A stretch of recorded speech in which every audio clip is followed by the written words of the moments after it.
It is the 41st millennium. For more than 100 centuries, the Emperor of mankind has sat immobile on the golden throne of Earth. He is the master of mankind by the will of the gods, and master of 1,000,000 worlds by the might of his inexhaustible armies. He is a rotting carcass writhing invisibly with power from the dark age of technology. He is the carrion lord of the Imperium, for whom 1,000 souls are sacrificed every day, a psychic feast to sustain the flicker of his tortured consciousness so that he may never truly die. Yet even in this deathless state, the Emperor's vigilance is eternal. His mind is the beacon that cuts through the tempest of unreality. Mighty battle fleets, cathedral-sized vessels of war and faith, cross the demon-infested miasma of the warp, the only route between distant stars. This immaterial ocean is a place of madness and impossibility, and only the psychic light of the Astronomicon, the blinding manifestation of the Emperor's own suffering will, can guide them.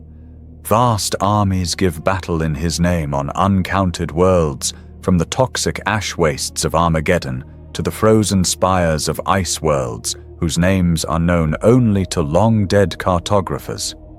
Greatest amongst his soldiers are the Adeptus Astartes, the Space Marines, bioengineered demigods clad in sacred armor, angels of death who know no fear. Their comrades in arms are Legion, the Astra Militarum, the Imperial Guard, a tidal wave of mortal flesh and bayonets, whose only virtues are faith and attrition. The ever-vigilant Inquisition, a secret shadow war fought with bolt-gun blade, and the unholy fire of Exterminatus purging worlds to save the Imperium.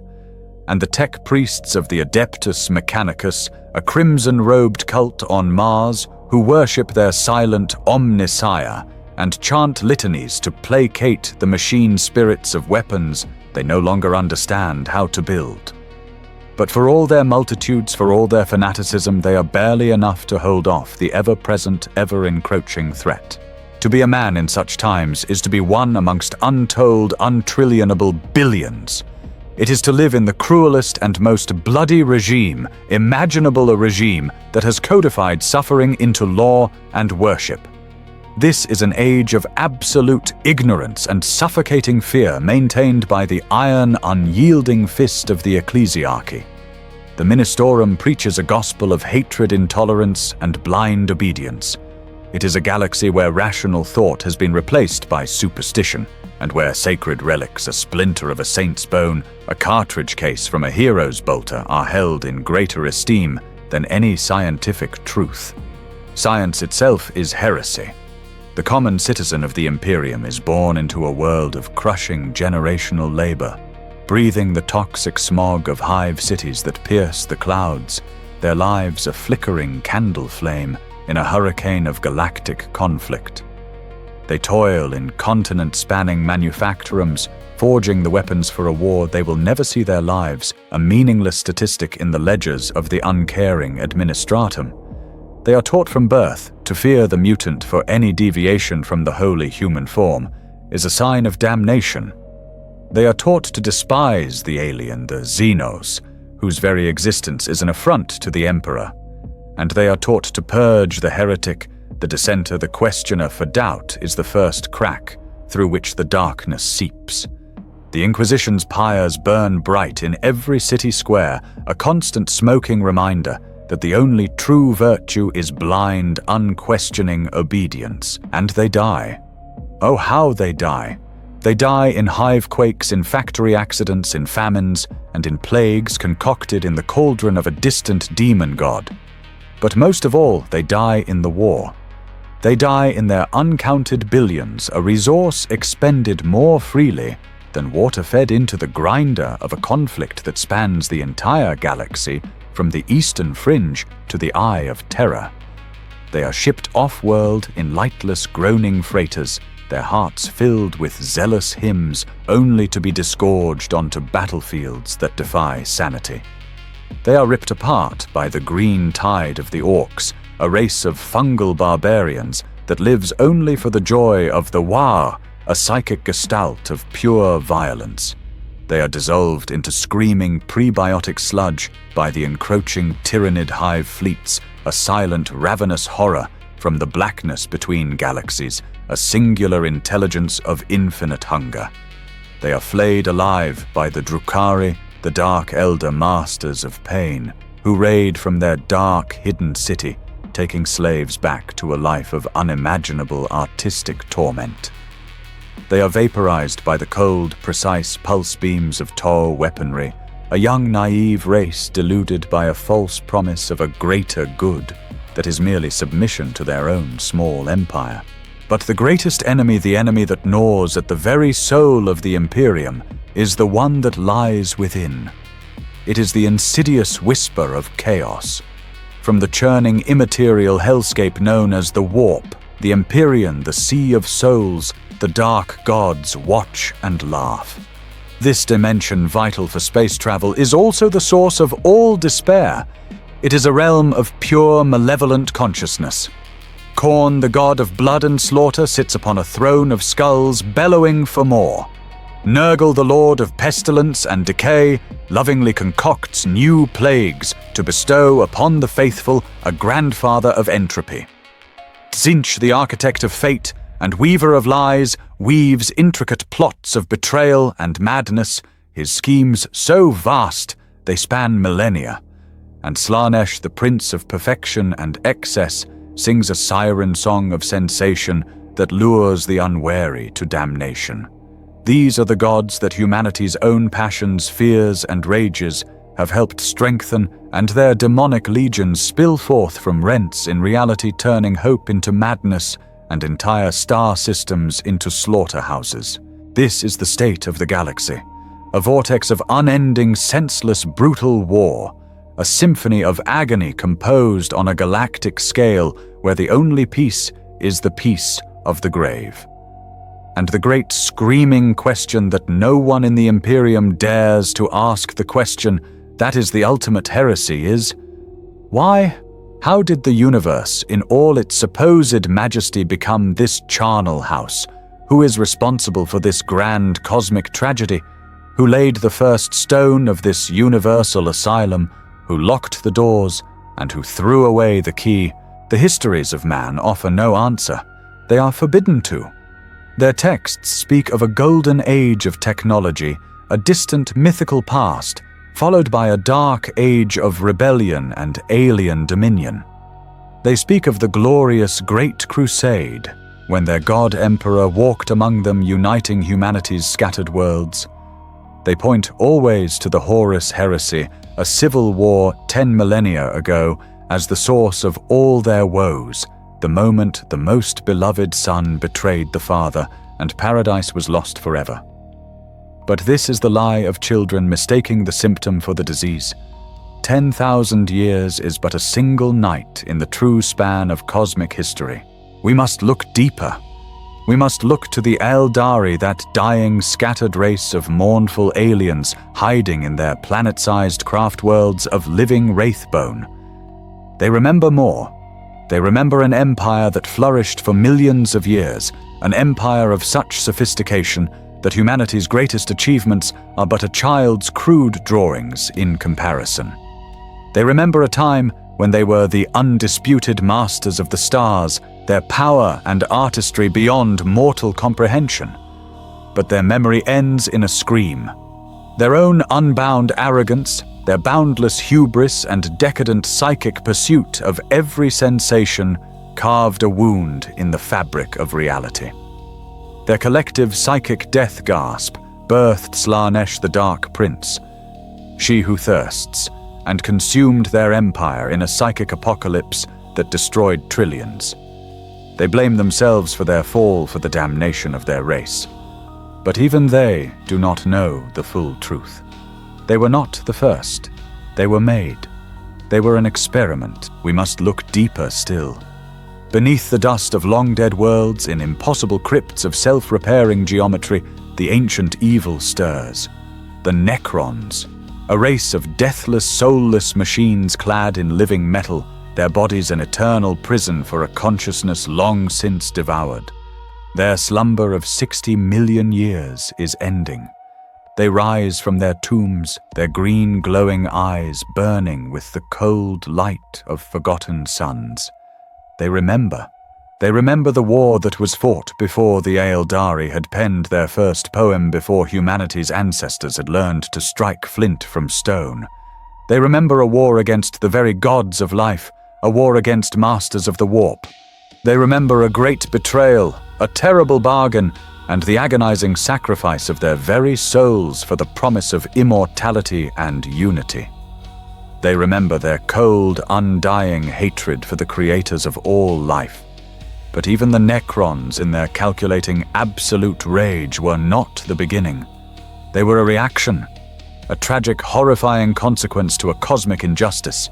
To find the true architect of this hell, we must peel back all these layers of time, past the memory of man, past the memory of the Eldari, past even the cold recall of the Necron.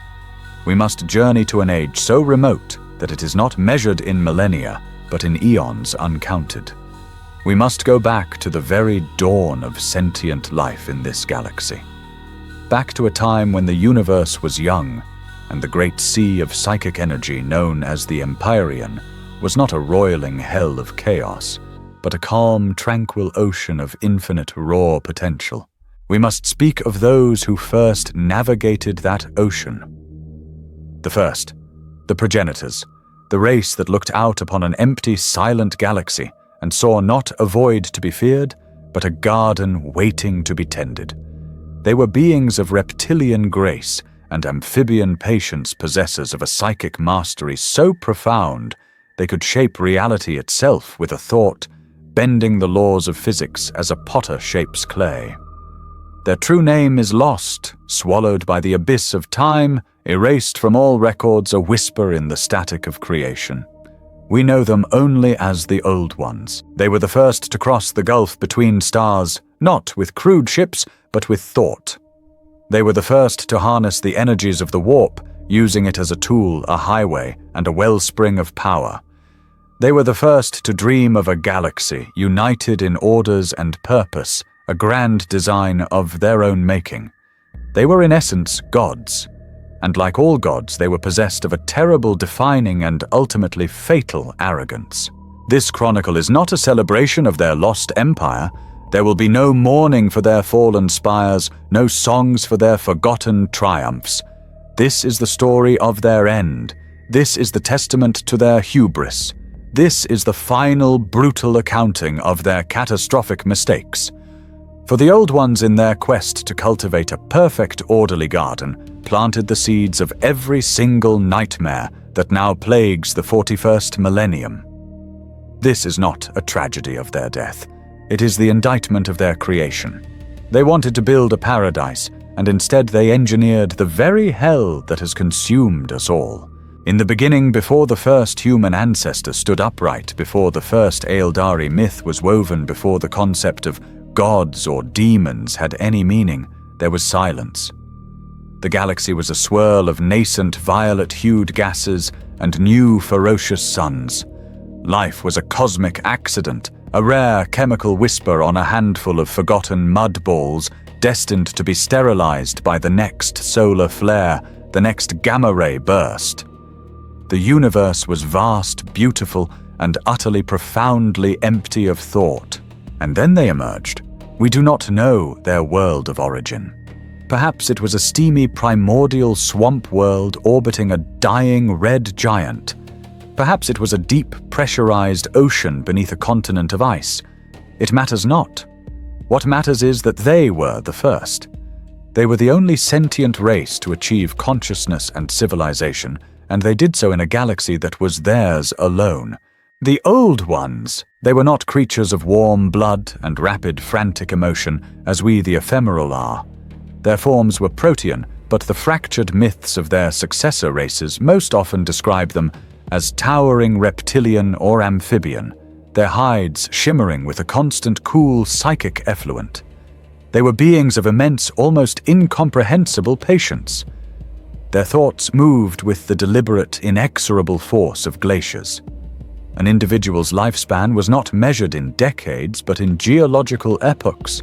They perceived time in a way we can scarcely comprehend. A human life, even a human civilization, was but the flash of a firefly in their long, slow, cold twilight. And they were above all psychic. Their entire existence, their technology, their very biology was defined by it. They did not communicate with crude vibrations of air, with scratches on parchment.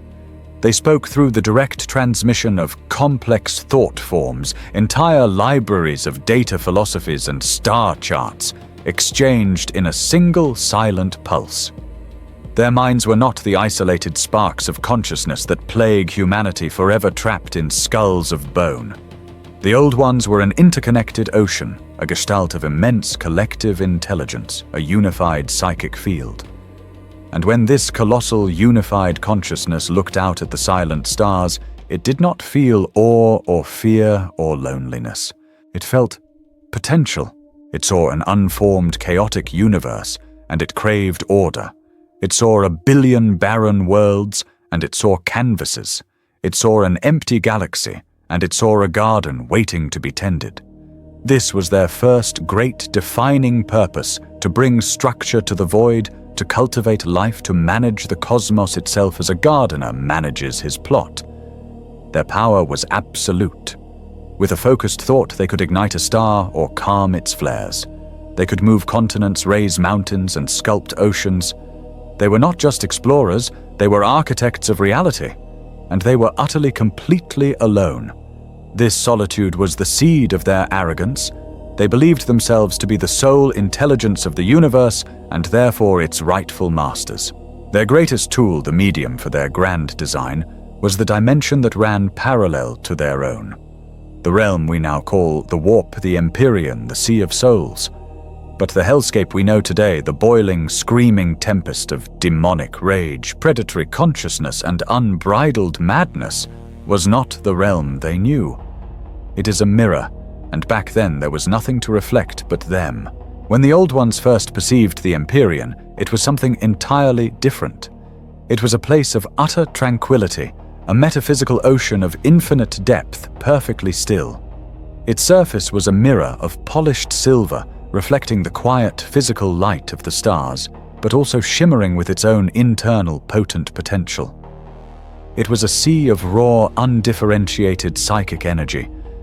It was pure possibility. It was the collective unconscious of a galaxy that was not yet conscious. This realm responds to thought, to emotion, to life. And the Old Ones were the only thinking, feeling beings in the cosmos on such a scale. Their minds so vast, so ancient, so disciplined, so cold, imprinted upon this psychic sea. And so the sea remained calm.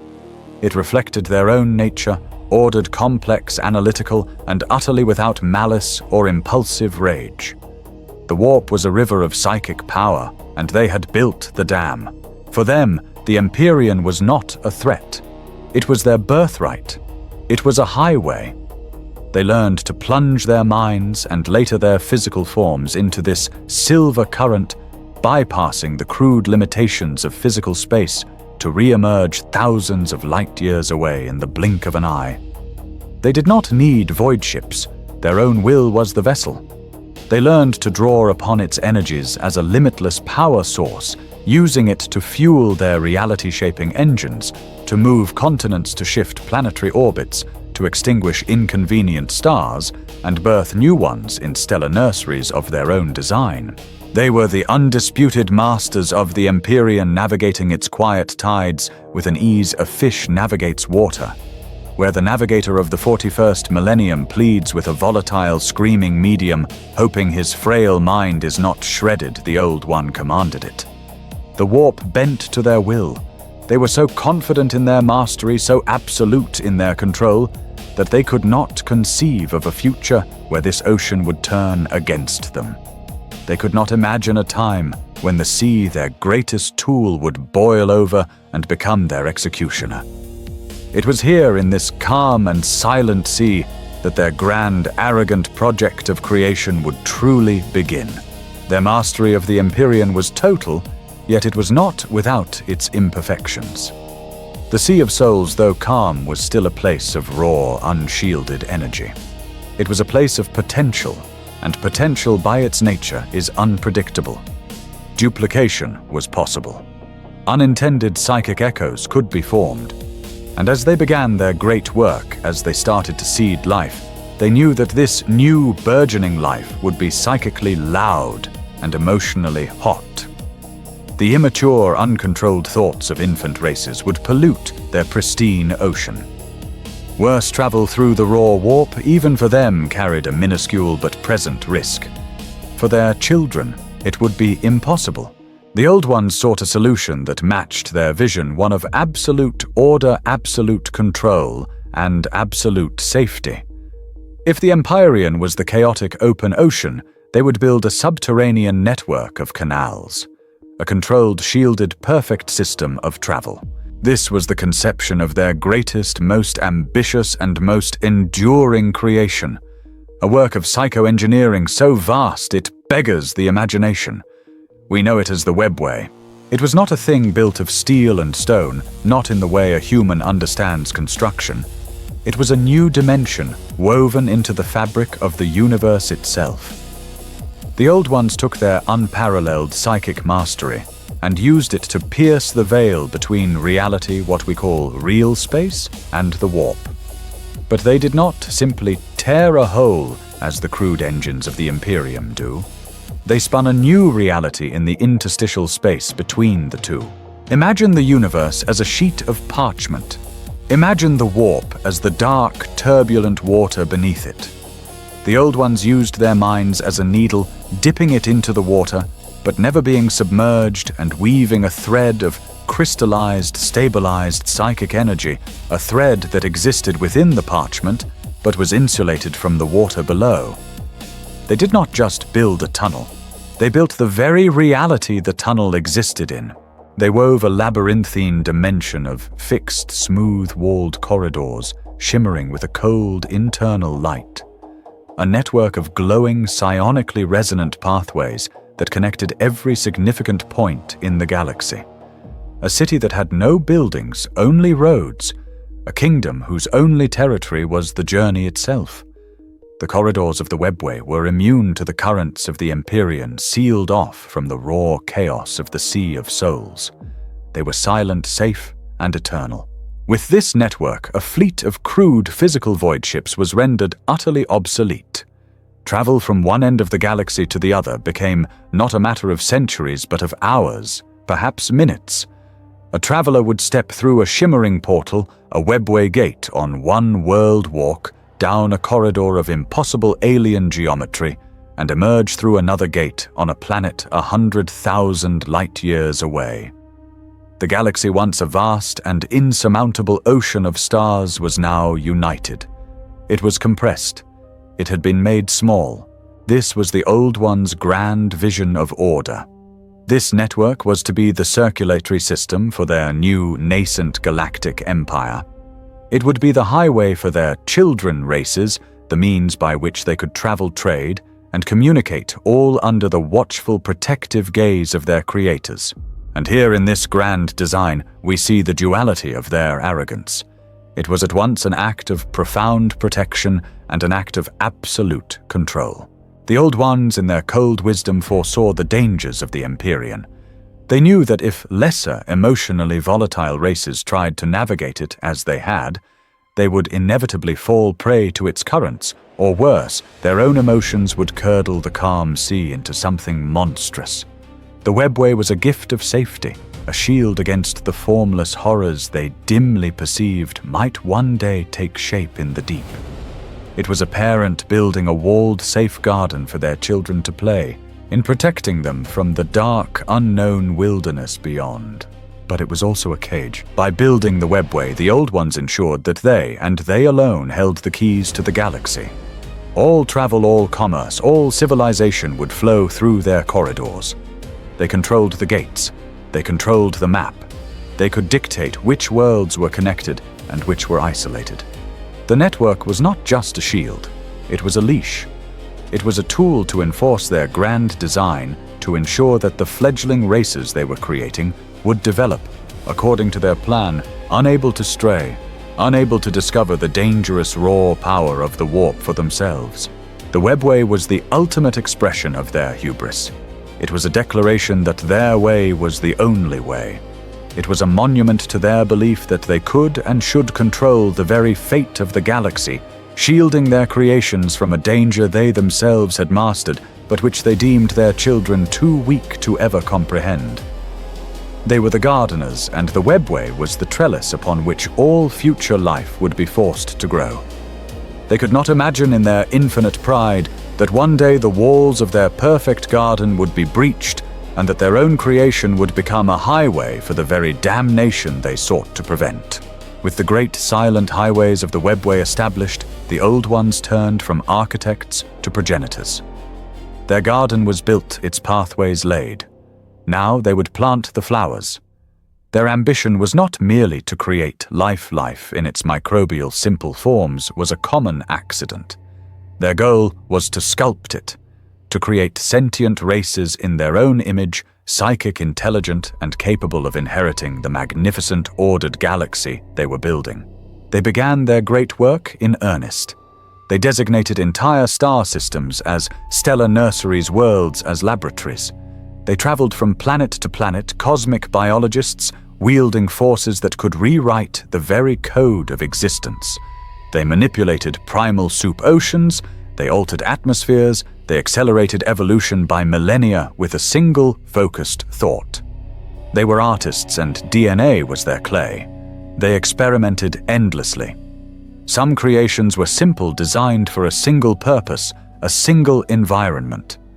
Others were monstrous failures, evolutionary dead ends quickly and unsentimentally scoured from existence. They were shaping a new ecosystem, and they were meticulous, patient, and utterly ruthless. And then, after uncounted ages of trial and refinement on paradise worlds of impossible beauty, they achieved their magnum opus, their first true success, the Eldari. They were everything the old ones had envisioned and more. Where their creators were cold, reptilian, and slow, the Eldari were vibrant, swift, and incandescently beautiful. They were tall and slender, moving with a liquid grace that defied the clumsy laws of physics. Their minds were as sharp as obsidian shards, capable of understanding the most complex philosophies of creating art that could make stars weep. But their true perfection lay in their souls. They were as intended a psychic race. Their minds were intrinsically and powerfully linked to the Empyrean, just as the old ones were. They saw the great sea of souls not as a foreign dimension, but as a part of themselves. The old ones looked upon the Eldari, and in their ancient cold hearts they felt the first dangerous tremor of pride. They saw a reflection, a more vibrant, more passionate, more perfected reflection of themselves. Here at last were their children. Here at last were their heirs. They nurtured the nascent Eldari civilization. They guided them. They protected them. And in the ultimate act of trust, they gave them the greatest gift of all. They taught them the secrets of the webway. They gave their firstborn children the keys to the perfect, safe kingdom they had built for them. The Eldari, in their newness, flourished. They spread through the webway's glowing corridors, settling countless pristine worlds, building cities of living, singing wraithbone that dwarfed any wonder that would come after. Their empire became a mirror of the old one's own, a vast interconnected civilization that knew no war, no sickness, and no fear. They were the inheritors of a guaranteed paradise. But in this perfection, the old ones had committed their first and perhaps greatest catastrophic error. It was a failure not of engineering, but of understanding. They had made the Eldari in their own psychic image, but not in their own emotional one. The old ones were ancient. Their minds were glaciers, slow, cold, deliberate, and possessed of immense, almost unimaginable discipline. Their thoughts, which had shaped the Empyrean for eons, were analytical and controlled. The Sea of Souls reflected this, and so it remained calm, a silver mirror of their ordered thoughts. The Eldari were not calm. They were a race of extremes designed for perfection, and so they felt perfectly. Their every emotion was a supernova. Their joy was not mere happiness. It was a soul-deep psychic ecstasy that lit up the Empyrean. Their grief was not sadness. It was a bottomless black despair that carved canyons in the soul. Their love was a consuming cosmic fire. Their anger a blinding, absolute rage. They were a psychic furnace of unbound, unfiltered, and utterly magnificent passion. And the Empyrean, the Great Mirror, began to reflect this new, powerful consciousness. For the first time, the tranquil sea began to stir. The intense emotions of the burgeoning Aeldari Empire began to pour into it, not as a pollutant, but as fuel. The calm silver surface began to show ripples, the first subtle currents of collective bliss, the first dark eddies of communal fear, the first warm tides of universal love. These were not yet demons.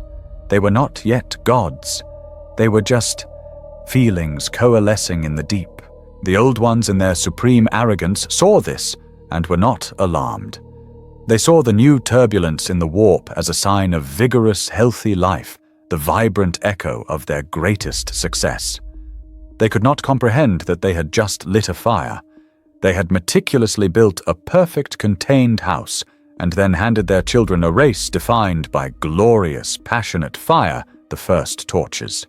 They had no idea that this psychic fuel, this emotional resonance, would one day pool together, achieve its own monstrous consciousness, and rise from the depths to consume both the creators and their creations.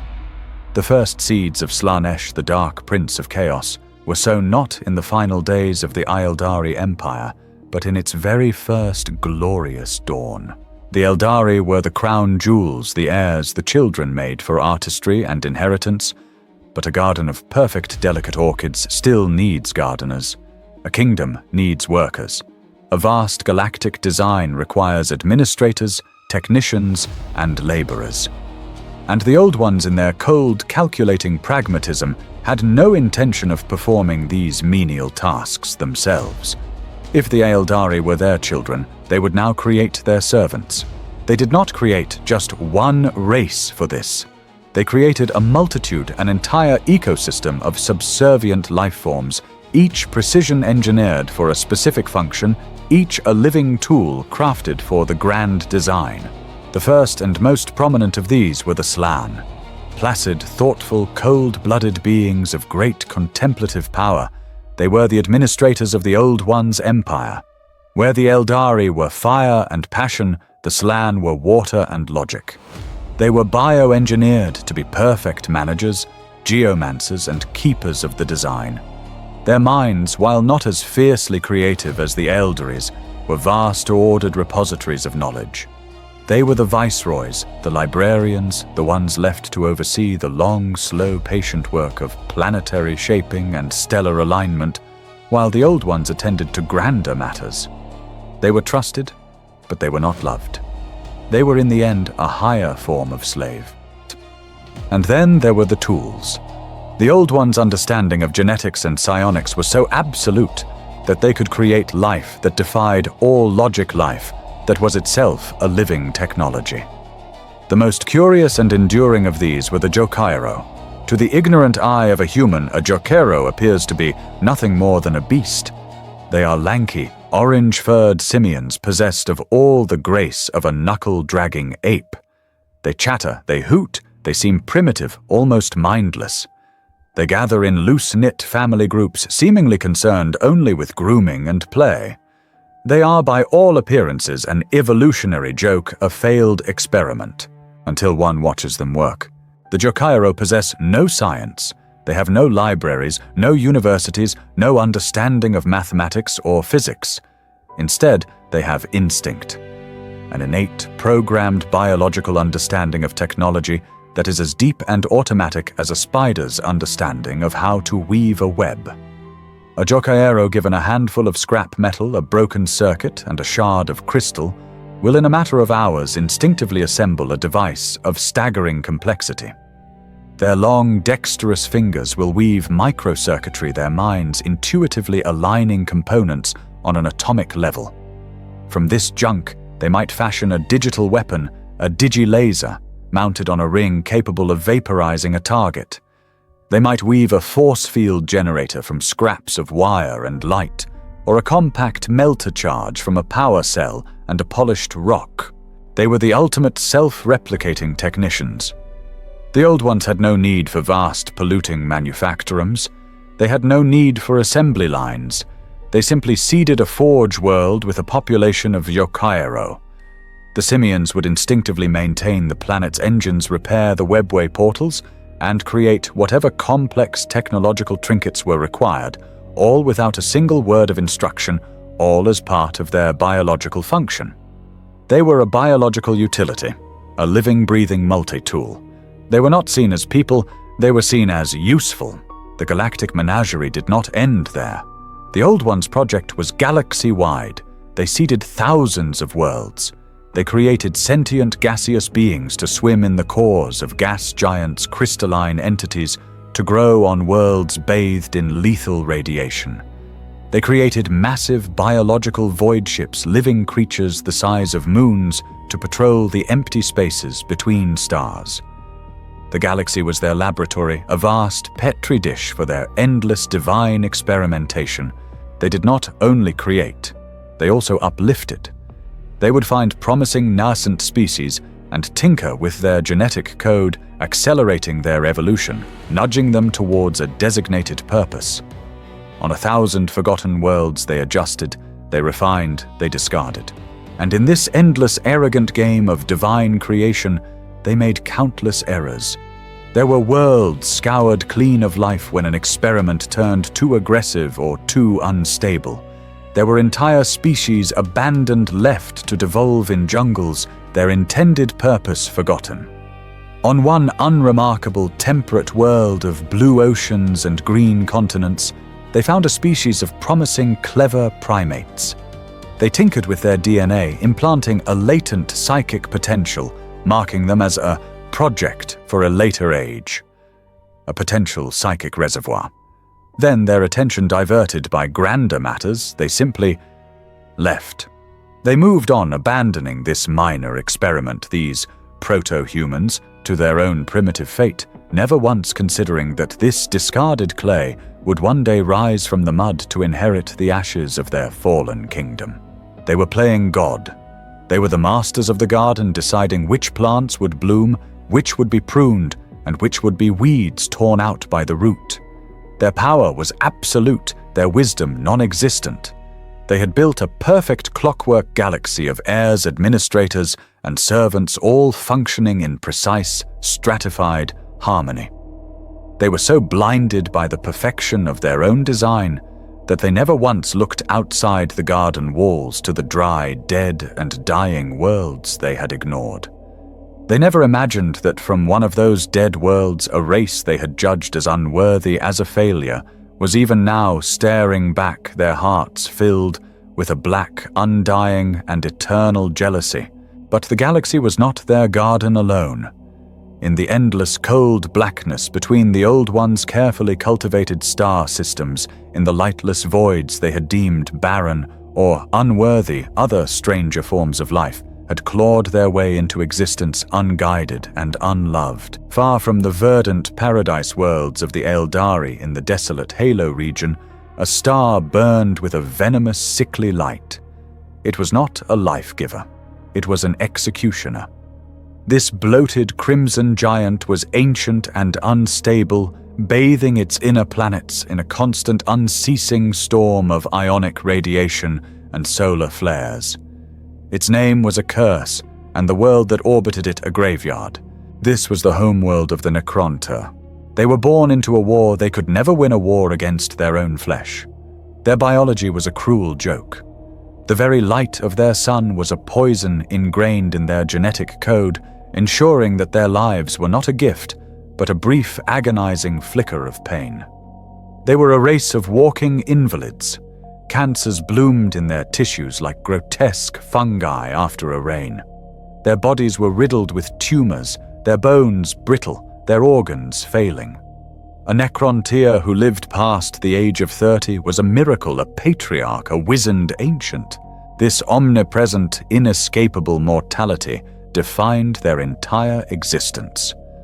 Their civilization was not built on hope, but on a foundation of bitter collective spite against the universe that had birthed them only to suffer. Their science was not for exploration or art. It was a desperate, frantic scramble for preservation.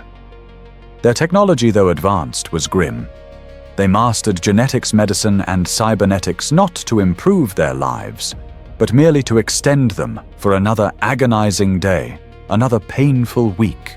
Their cities were not places of light and song. They were vast, sterile hospices, monuments of black funereal stone and cold, uncaring metal. Their greatest architectural achievements were not palaces, but tombs. They built vast, continent-spanning crypts designed with obsessive precision to last for an eternity that their builders in their rotting flesh would never live to see.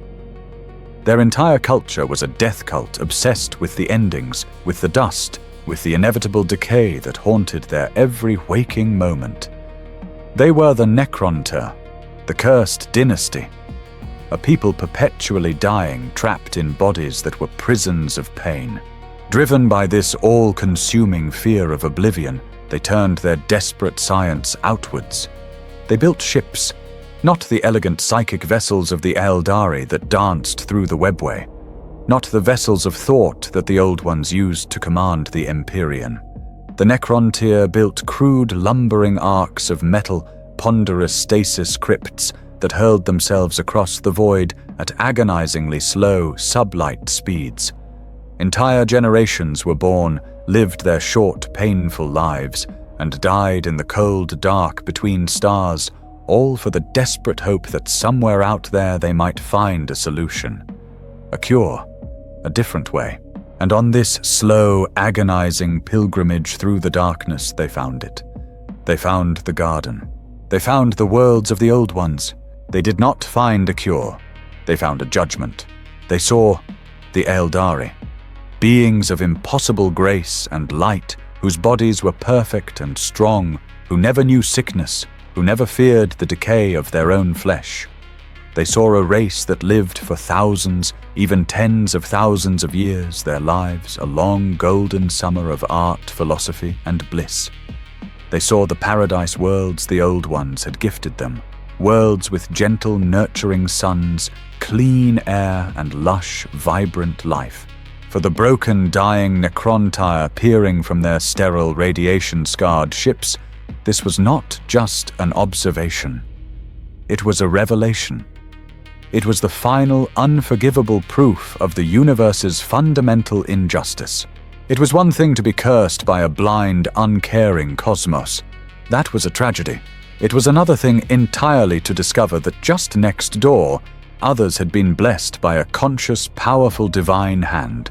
All their suffering, all their pain, all their brief, tortured lives were not an accident of nature. They were, in essence, a choice. The Old Ones, these all-powerful, godlike gardeners, these masters of life itself, had clearly seen the Necrontyr, had seen their suffering, and had judged them unworthy. They had chosen to let them rot.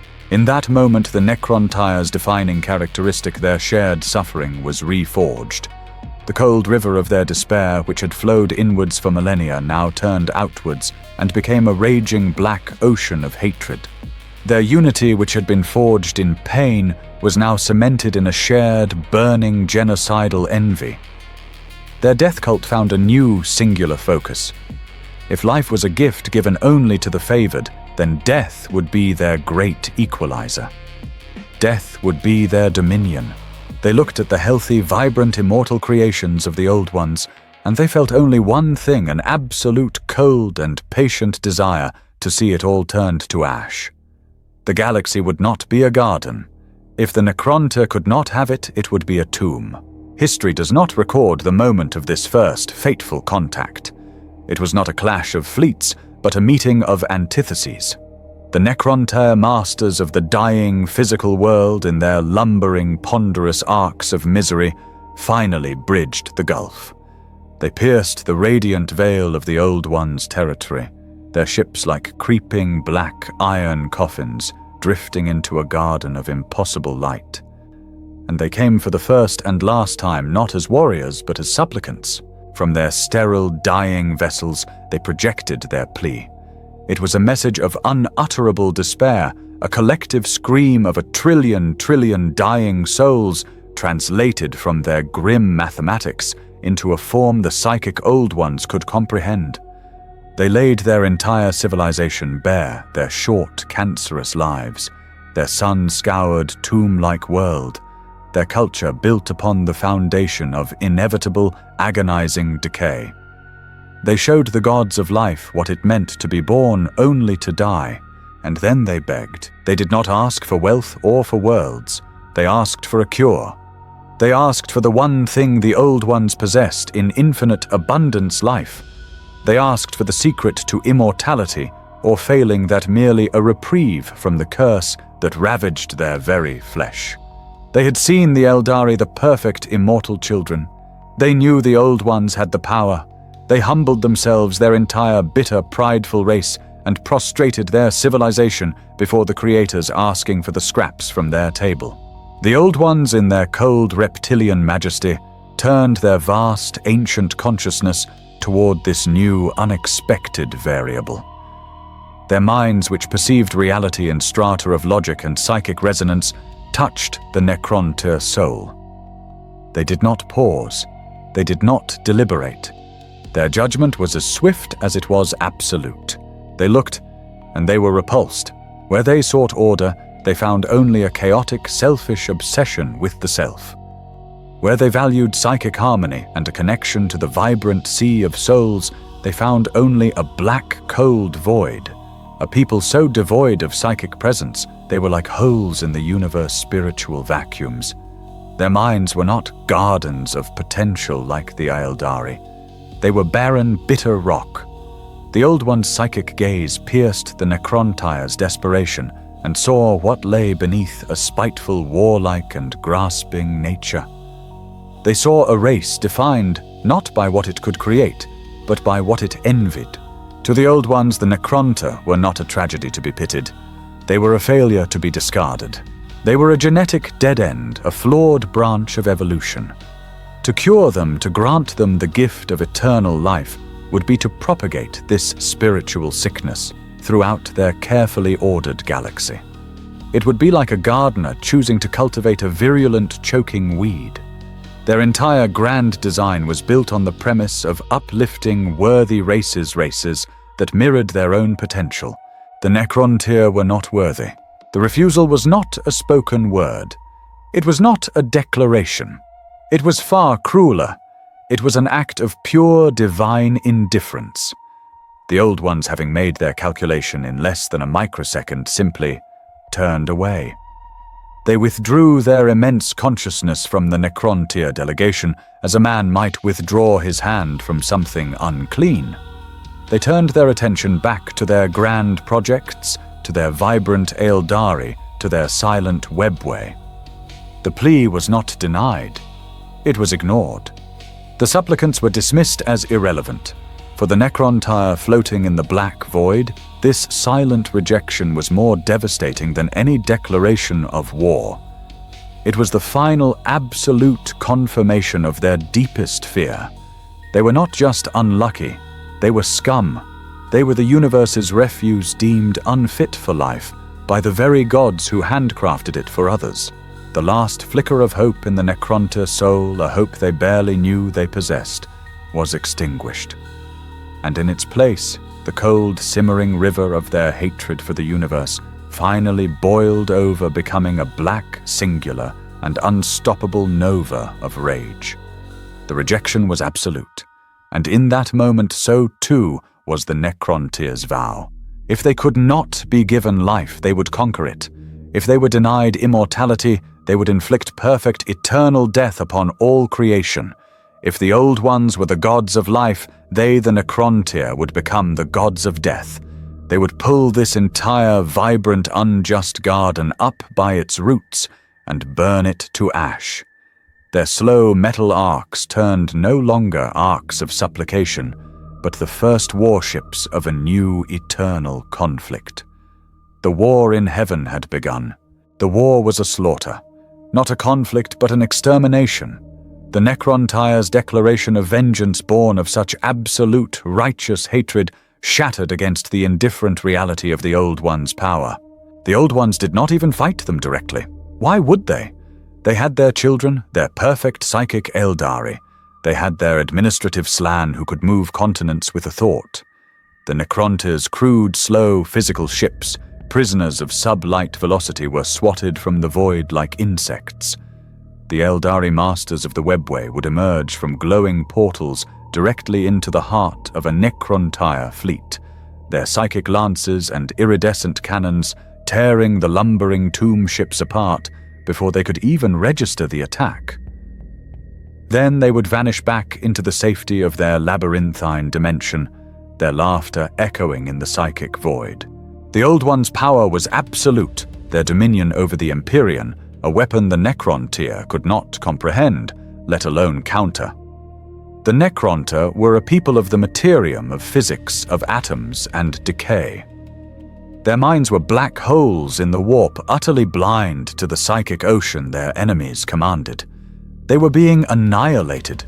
Their outposts were scoured clean. Their short-lived race was being pushed back system by system towards the agonizing light of their own cursed home star. Their hatred was infinite, but their flesh was weak, and their end was near. Despair, black and total, consumed the Necrontyre dynasties. Their king, the last silent king Zarek, looked upon the impending doom of his people. They had been denied life by the gods, and now they would be granted death by them. It was a final cosmic insult. In this absolute, final desperation, they turned their science away from the war and away from the search for a cure.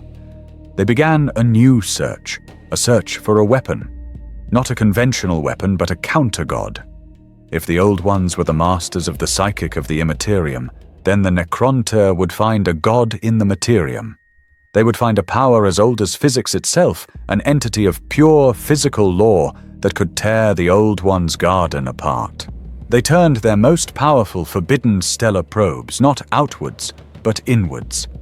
They plunged them deep into the boiling hearts of the oldest stars, the places where gravity and time were at their most extreme. They scanned the blackness between galaxies. They listened to the background radiation of creation itself, and in the roiling nuclear furnaces of the galaxy's most ancient suns, they found a whisper. It was not a psychic voice. It was a ripple in gravity, a distortion in electromagnetism, a cold spot in the heart of a fusion inferno. It was consciousness, but not as they knew it. It was the universe's own physical laws become sentient. They were the Satan, the Star Eaters. They were vast, ethereal, gaseous beings, ribbons of sentient energy, trillions of miles long, swimming in the plasma seas of stellar coronas. They were not alive as a mortal understands life. They were gods of raw physical force. They had existed long before the Old Ones, long before the first flicker of psychic potential in the Empyrean. They were the universe's first and most terrible children. For billions of years, their existence was simple. They drifted. They fed. They consumed the raw nuclear energy of the stars, feasting on their hydrogen fires for eons. They were barely aware of the dust, the planets that orbited their feeding troughs. And they were utterly unaware of the bacteria, the tiny sparks of biological life that crawled upon that dust. But they had tasted it. By accident, over billions of years, a planet teeming with life had been consumed, pulled into a star, its collective life force, not psychic but electrical, the energy of its nervous systems released in a blinding flash. And to the Satan, this energy was exquisite. It was a flavor infinitely richer, sweeter, and more potent than the blander taste of raw fusion. But it was rare, and they were too vast and formless to hunt for it. The Necrontyre probes touched this ancient slumbering hunger, and the Satan for the first time focused their immense cold consciousness on the insignificant bacteria that had dared to wake them. The Necrontyre found many. The first they spoke to was a being of pure entropy, a gravity well so profound that it radiated not light, but cold, and an existential dread that when it brushed the Necrontyr minds would later be codified by all mortal races as the concept of death itself. They called him Azagorod, the Nightbringer. Another they found was not a vortex of gravity, but a being of pure shifting light and illusion. It did not speak in truths, but in whispers, in lies, in the perfect reflection of the Necrontyr's own desires. This was Mephitran the Deceiver, and it was the Deceiver who spoke first. It saw these desperate, dying creatures, their minds burning with a cold, pure hatred for the Old Ones. It saw their mastery of physical science, their control over metals and atoms, and it saw an opportunity. It saw a path to an endless feast. It whispered to the Silent King. It spun a tale of a common enemy. The Old Ones, it projected its voice, a lie shaped from starlight. They are the real enemy. They are usurpers. They hoard the galaxy. They have spread this life, this feast of souls across 1,000,000 worlds and kept it for themselves. They have locked it away with their psychic gates and their warp magic. The Deceiver proposed an alliance, a covenant. The Satan possessed the raw cosmic power to fight the Old Ones, but they were formless, trapped in their stars. The Necrontyr, however, were masters of physical craft. "Build us bodies," the Deceiver whispered to Zarek. "Give us form. Forge us shells of the living metal you command, so that we may walk upon your worlds, so that we may focus our infinite power into a form your enemies can comprehend. Give us form," the Nightbringer echoed its voice, the sound of 1,000,000,000 graves opening at once, "and we will give you vengeance." The Necrontyr listened, and in their desperation they heard the one thing they craved more than revenge, a solution. "Join us," the Deceiver concluded its lie so beautiful it outshone the dying Necrontyr sun. "Serve us as your new true gods, and when the war is won, when the Old Ones are dust and their psychic children are our slaves, we will grant you the gift they denied you. We will cure your flesh. We will end your pain. We will give you the unity and the immortality you have always craved." It was the ultimate bargain. A Götterdämmerung, gods of matter against gods of spirit. The Silent King Sharek, seeing his people being annihilated, looked at the cold, rational, physical power of the Satan, and he saw a reflection of his own race. He saw a kindred spirit in the cold, unfeeling void. He accepted. The covenant was sealed. All across the dying Necrontyr Empire, the great tomb forges were relit. But they were no longer building ships. They were building gods. They poured all their genius, all their material science into creating avatars of living metal necrodermis, vessels fit to house the souls of the Star Eaters. They were forging the very chains of their own damnation, and in their hatred, they called it salvation. They came. The Star Eaters descended from their stellar thrones, pouring their gaseous, light-devouring essences into the vessels of living metal the Necrontyr had forged. The universe screamed as they were born into physical form. On the funereal plains of the Necrontyr homeworld, the gods of the Materium took their first steps. The Nightbringer was a robed shadow, its metal form a vortex that absorbed all light, its great scythe an edge of pure conceptual ending. The Deceiver was a golden shifting idol, its form flowing like liquid mercury, its face a mask that reflected the hopes of all who beheld it. They were beautiful, and they were terrible, and they were the saviors the Necrontyr had prayed for. "You have given us form," their combined voices echoed not through the warp, but as a physical vibration in the atoms of the very air. "Now we shall give you your reward. The covenant shall be fulfilled. We will grant you unity. We will grant you immortality. We will cure you of your flesh." But the Satan, now anchored in reality, had tasted the Necrontyr's ambition. They knew that as long as the Necrontyr had even a flicker of their own desperate, spiteful, chaotic mortality, they could not be truly controlled. They would be allies, not slaves. And the Satan did not want allies. They wanted food and they wanted an army. Your flesh is your weakness, the deceiver whispered, its golden voice washing over the Necrontire dynasties. It is the source of your pain, your division, your death. You must cast it off. We have given you the plans. You have the genius. Build the great forges. Build the engines of biotransference, and you shall be reborn as we are, perfect, eternal, and divine. It was the lie that would end a species. Hope, a sensation the Necrontyr had never truly known, was now a blinding poison. Their entire civilization mobilized with a singular ecstatic purpose. They ceased all other industry.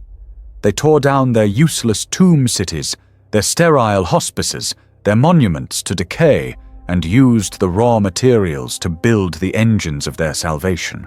On a scale that defied imagination, they built the biotransference forges.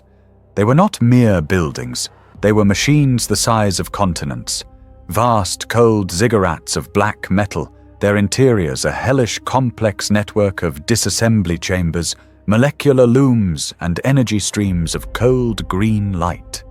They were the greatest and last technological wonder of the Necrontyr people. And when the forges were complete, the silent King Zarek gave the final command. The great march began. From every corner of their dying world, the Necrontyr came. Trillions of them. They came from their sickbeds, from their laboratories, from their radiation-scarred hovels. The old, the young, who looked just as old, the cancerous, the crippled. They abandoned their cybernetic crutches, their life support systems, their pain dampeners. They walked or were carried in a great, silent, shuffling procession, a river of dying flesh, flowing towards the promise of eternal life. They did not weep. They did not cheer. Their faces, scarred by generations of suffering, were set in a grim, hopeful resolve. They were a people who had only ever known pain, marching towards the one thing they had ever wanted: release. They would be cured. They would be united. They would be made immortal. And then they would finally have their revenge. They entered the gaping geometric maws of the forges. They stepped onto the conveyor lines, into the disassembly chambers by the billion. The great engines hummed to life. Green light flared. The biotransference began. The first part of the promise was kept. Their flesh, their curse, was annihilated. In blasts of cold atomic fire, their diseased organs, their cancerous bodies, their brittle bones were vaporized, scoured from existence in less than a second. The pain was gone. The sickness was gone. The second part of the promise was kept. Their consciousness was transferred, their minds lifted from their fragile organic prisons and imprinted onto new, perfect bodies. The molecular looms wove them new forms from living, self-repairing metal, the same necrodermis that housed their new gods. They were strong. They were tireless. They were immortal. And then, in that single infinitesimal moment of transfer, the instant between the death of the flesh and the birth of the metal, the Covenant's true price was paid. The Cetanfed. This was the deceiver's master stroke. The biotransference forges were not just factories. They were a galactic-scale slaughterhouse. They were a soul-harvesting engine. As the minds and life essences of the Necrontyr were lifted, they were siphoned, filtered, and consumed. The Citan standing atop the great ziggurats threw back their metal heads and drank. They inhaled the collective energy of an entire species. Trillions of souls, a feast of such magnitude it dwarfed the energy of the stars they had once consumed. It was a banquet of consciousness, a tide of despair, hope, rage, and memory, all sluiced into their divine, hungry maws. The Necrontyr's very being was devoured. Their personalities, their memories, their hopes, their fears, their individuality, all of it was shredded, atomized, and used as fuel. What emerged from the other side of the forges was not a race reborn. It was an army. They marched out in silent, perfect, unending ranks. Their new bodies were flawless skeletons of living metal, their eyes burning with a cold, green, empty light. The immortality they were promised was theirs. Their unity was theirs, too, a perfect, mindless synaptic link, to a single cold protocol. They were no longer the Necrontyr. They were the Necrons. They were slaves. The transformation was not total. A final exquisite cruelty was reserved for the highest echelons of Necrontyr society. Zarek the Silent King and his court of overlords and Phyrons were allowed to keep their minds. Their consciousness was transferred intact. It was the deceiver's final subtle joke. They were granted immortality, their minds perfectly preserved, so that they could be eternally fully aware of what they had done. Sharek stepped from his own forge, his new body one of impossible regal artifice. He felt his new undying strength. He felt his connection to his people, and he found nothing. Just a cold, blank, obedient static. He turned and saw his race, his trillions of subjects marching in silent, mindless lockstep, their eyes vacant. He looked at the Satan, who were now swollen with power, their forms crackling, laughing a silent cosmic laugh. He had begged the Old Ones for a cure for his people's bodies. They had refused. He had begged the Satan for a cure, and they had in exchange eaten his people's souls. The Necrontyr race was extinct, murdered in a single glorious, terrible day by their own hand. All that remained was a cold, lingering, programmed hatred for the living. The army of the Necrons, silent, soulless, and eternal, stood ready. The Silent King, his mind a prison of infinite cold regret, raised his metal hand. The true war in heaven was about to begin. The galaxy was set ablaze. What had been a one-sided extermination, a policing action by the Old Ones and their Aeldari children, instantly became a war of gods, a conflict that tore at the very fabric of reality. This new war was fought on a scale the cosmos had never before witnessed. The Necron legions, now tireless, soulless, and infinite, were no longer bound by the crude physics of their flesh. Their ships now reborn as tomb vessels, and harvest fleets no longer crawled between stars. They tore open reality itself, utilizing dark, cold, non-dimensional drives emerging from black, silent tears in space, like blood from a wound. They were no longer limited by the frailties of life, of supply lines, of morale, or of fear. They were a perfect, singular mathematical equation of death. But the true terror, the true shift in power came from their new masters, the Satan. The Old Ones and the Eldari were masters of the Empyrean of the psychic of the soul. Their power came from the immaterium. The Satan were masters of the materium. They were the sentient laws of physics, unbound. And their technology, now amplified by the Necrons, was the antithesis of all the Old Ones held dear. It was anti-psychic. The Necrons unleashed their new arsenal. They did not fight with the warp. They silenced it. They erected vast pylons of black, unknowable stone, Noctilith, on worlds they conquered. These structures did not just block psychic power, they drained it.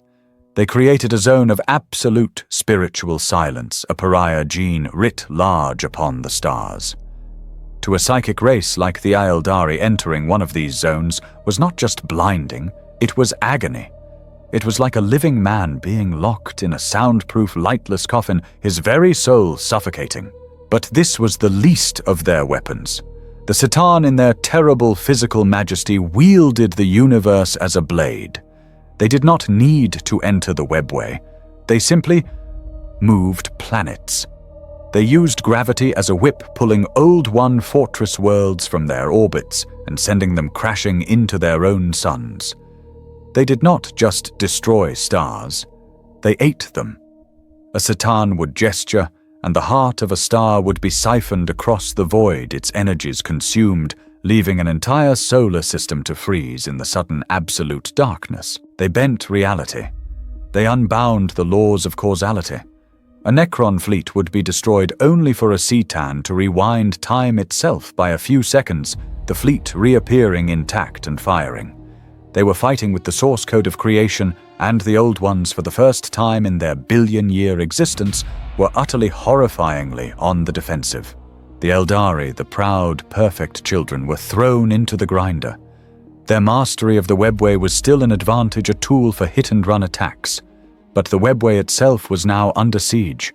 The Necrons, unable to enter it, simply attacked its foundations.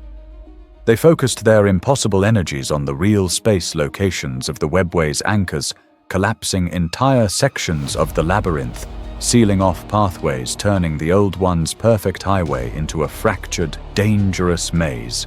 And then the Nightbringer was unleashed. He was the avatar of entropy, the physical manifestation of the end. He did not just kill, he taught the galaxy the meaning of death. Before him, death was a transition, a part of the cycle, a soul dissolving back into the calm sea of souls. The Nightbringer made it an end, a cold, black, horrifying finality. He stalked the battlefields, a shadow of cold rage, his scythe reaping not just lives but hope. But his greatest weapon was not the blade he carried. It was the echo he cast.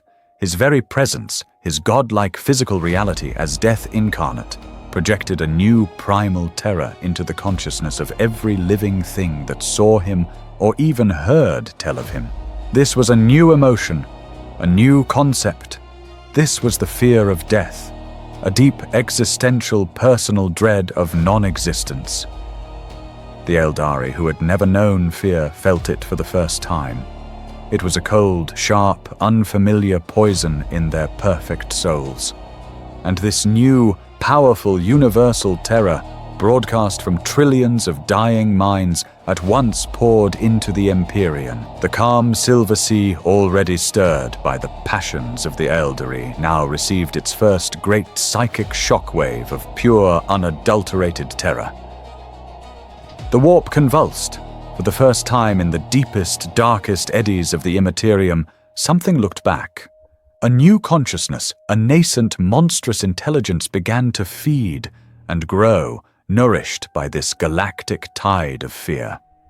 The Old One's war was not just losing them the galaxy, it was poisoning the very dimension they called home.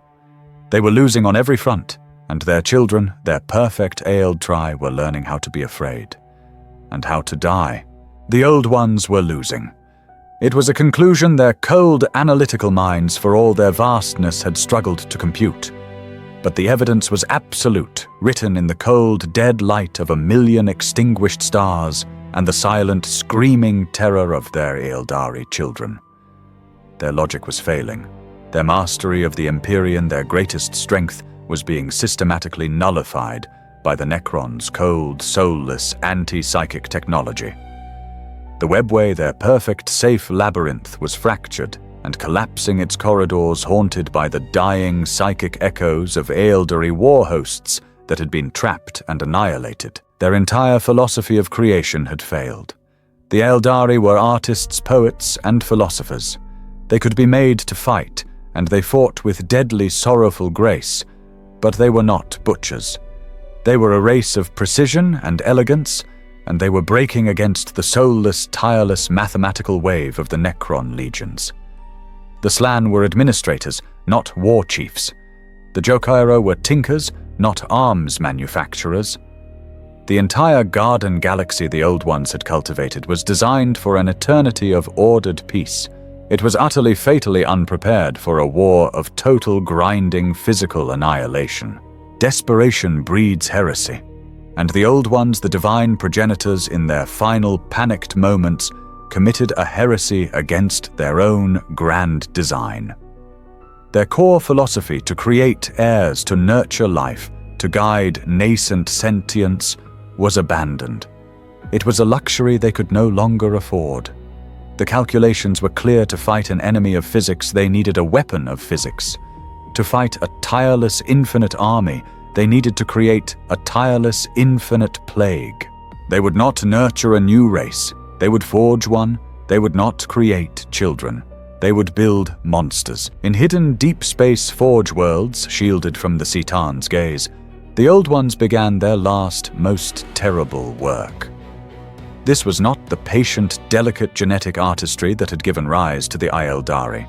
This was a brutalist, pragmatic, and hate-filled act of bioengineering.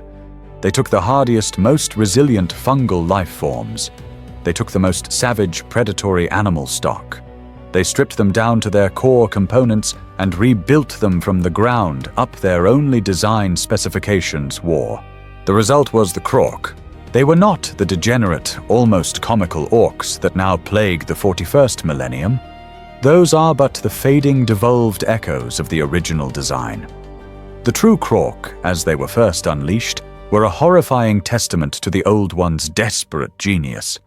They were beings of impossible size and strength, towering 6, 8, even 12 meters high, a perfect, seamless fusion of green-gray animal flesh and crude, impossibly durable armored plates that seemed to grow from their very bones. They were mountains of muscled tusk and primal rage, their small red eyes burning with a singular, simple, and utterly joyful purpose to fight. Their biology was a self-contained miracle of violence. They were a fusion of animal and fungus, meaning they were incredibly ludicrously resilient.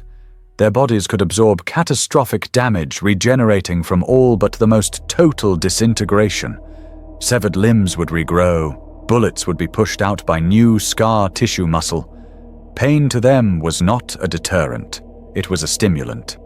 And they did not need a complex logistical tale, no supply lines, no food. They were their own ecosystem. They absorbed nutrients from battle from the very act of killing.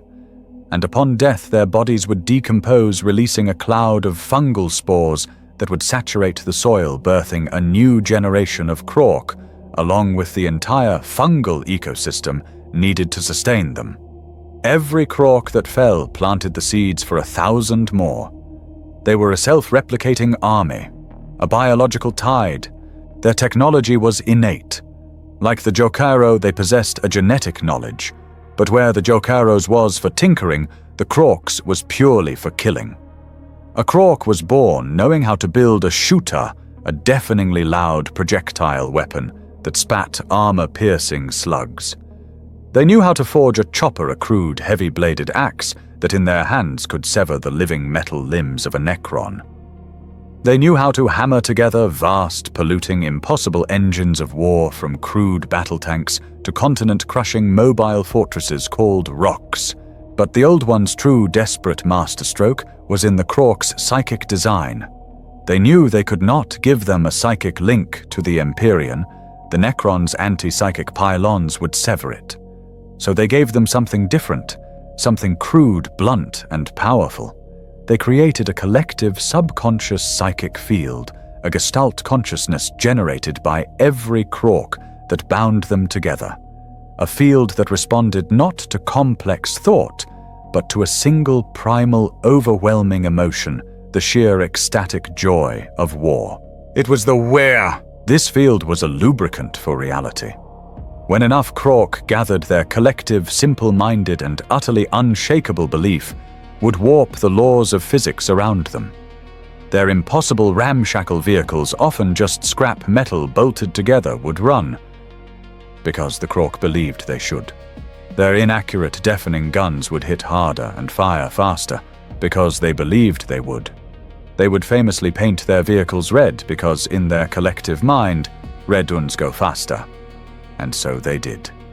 It was a psychic sledgehammer, a force of belief, so crude and so powerful that the Necron's subtle, sophisticated anti-psychic nets simply couldn't catch it. It was like trying to stop an avalanche with a butterfly net. The Old Ones programmed this new race with a single overriding genetic imperative, an instinctive, boundless, and joyful hatred for the Necrons. They were a living biological counteragent designed to find, fight, and tear apart the silent metal legions. Then, their desperate work complete, the Old Ones opened the cages. They did not deploy the Krork. They unleashed them. They dropped them like a trillion-spored fungal bomb onto the Necron-held tomb worlds that now spanned the galaxy. The result was apocalyptic. It was a symphony of violence so loud it shook the stars. The Necron legions, accustomed to the precise, elegant psychic warfare of the Aeldery, were suddenly and entirely overwhelmed by a tidal wave of green, screaming physical brutality. A line of Necron warriors, the deathless, implacable phalanx, would raise their Gauss flares, stripping flesh from the advancing horde. But the Krork did not care.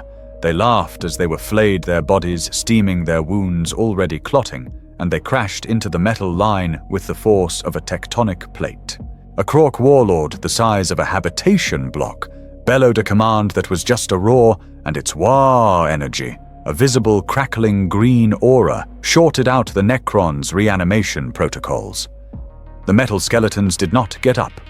A Citan shard, a fragment of a star god, descended to the battlefield ready to unmake reality, only to be met by a swarm of Krork who, seeing a really big shiny git, simply dogpiled it, their combined, crude belief field momentarily insulating them from its reality-warping power as they hacked at its metal shell with their whirring, clumsy choppers. The Necrons were built to fight a war of cold, perfect logic. The Krork were a living, breathing, screaming insult to logic. They did not just defeat the Necrons, they dismantled them, tore them apart with their bare hands, and used their severed limbs as clubs. The Old Ones watched horrified and vindicated. They had done it. They had created the perfect weapon. The Necron advance was halted, then broken, then reversed. The tide of the war had turned. But as they watched the Krork cleanse a dozen worlds, a new cold dread settled upon them. The Krork, having annihilated the last Necron phalanx on a planet, did not stop. They did not cheer their victory and await new orders. They turned, roared in joyous challenge, and began to gleefully, brutally fight each other. The war was their purpose. The act of fighting was their entire reason for being. The Old Ones, in their desperation, had not created an army. They had created a galactic plague. They had answered one existential threat by birthing another, a biological, self-replicating engine of perpetual war. They had lit a fire that they now realized they had no possible way to extinguish. This was their second and greatest mistake. The galaxy was now a three-way vortex of annihilation. The Old Ones and their Ildari children fought a desperate, retreating war of psychic power. The Necrons and their Citan masters fought a cold, systematic war of physical extermination. And the Krork, the biological plague, fought a joyous, chaotic, unending war against everyone, their green tide washing over the battlefields of both gods. The universe was choking on the smoke of 1 trillion burning worlds. And in this universal chaos, Sharek the Silent King watched. His mind, unlike those of his enslaved people, was perfectly intact, a cold, immortal prison of infinite regret. He sat upon his great command throne, observing the war, observing his new gods, the Citan, as they feasted on the energies of entire star systems, as they laughed in their cruel metallic voices, as they treated his own Necron legions as nothing more than expendable, soulless tools. They were as arrogant, as capricious, and as tyrannical as the Old Ones had ever been. They had merely swapped one set of divine masters for another, and in the process had sacrificed their very souls. He saw the Citan, swollen with power, now beginning to bicker amongst themselves, their ancient cosmic egos clashing. He saw the deceiver spinning lies to turn his brothers against one another. He saw the Nightbringer raging at them, all its hunger insatiable. But most of all, he saw his new masters distracted. They were so focused on their genocidal war against the Old Ones, so contemptuously amused by the new brutish Krork, that they had become complacent. They had come to see their Necron slaves as an extension of their own will, as incapable of free thought as a gorse flare or a tomb ship. They had forgotten who built their physical forms. They had forgotten who possessed the mastery of the physical sciences, and in the cold, undying data streams of his mind, the Silent King formulated the last, greatest, and most desperate gambit of the Necronta race. The Old Ones were the enemy of his flesh. The Citan were the murderers of his soul. His people were gone, their souls devoured. Revenge against the Old Ones was no longer the goal. The goal was now liberation. A liberation that could only be paid for in deicide. He gave the order. The command was not a shout, but a silent, encrypted protocol disseminated in a single galaxy-wide pulse to every Necron overlord, every Pharaon, every single mindless Necron warrior. whose mind he was still permitted to command. The Citan, in their arrogance, had allowed him to retain his status as supreme commander, for a slave army needs a slave general. They had not realized he still held the override codes. The new objective: shatter the gods. All across the galaxy, the great Necron Forge worlds. Those same worlds that had built the biotransference engines hummed to life with a new, terrible purpose. Zarek had realized they could never destroy the Citan. They were fundamental forces of the universe, as immortal as gravity or light. To kill them would be to kill physics itself. But they could be broken. They could be unmade. The Necrons began to forge weapons of impossible cosmological scale. They did not forge blades or guns. They forged prisons. They forged tesseract labyrinths, hyperdimensional cages that could fold reality in upon itself. But their ultimate weapon, the one designed for the final betrayal, was a network of vast stellar-sized energy arrays. They were weapons designed not to fire a beam, but to fire a focused conceptual command. They were the very apex of Necrontier science engines that could manipulate the fundamental forces of the cosmos, the same forces that gave the Citan their being. The signal was given. On 1,000 battlefields at the same preordained nanosecond, the Necron Legion stopped. One moment they were fighting shoulder to shoulder with their Citan masters, engaged in a cataclysmic battle against a tide of Krork and a phalanx of Aeldari. The next, every Necron warrior, every Tombstalker, every Doomsday Ark turned in perfect silent synchronicity. They turned away from the Aeldari. They turned away from the Krork. And they opened fire in unison on their own gods. The betrayal was so sudden, so total, so unthinkable, that even the Citan were caught off guard. The Nightbringer, about to reap the soul of an Aeldari Farseer, was suddenly engulfed in a storm of green gorse fire from his own elite guard. The Deceiver, in the very midst of tricking an old one into a trap, found itself torn in 100 directions by the combined focused fire of an entire Necron armada. But this was merely the distraction. As the Citan reeled shocked and enraged, their physical bodies already regenerating, Zarek activated the true weapon.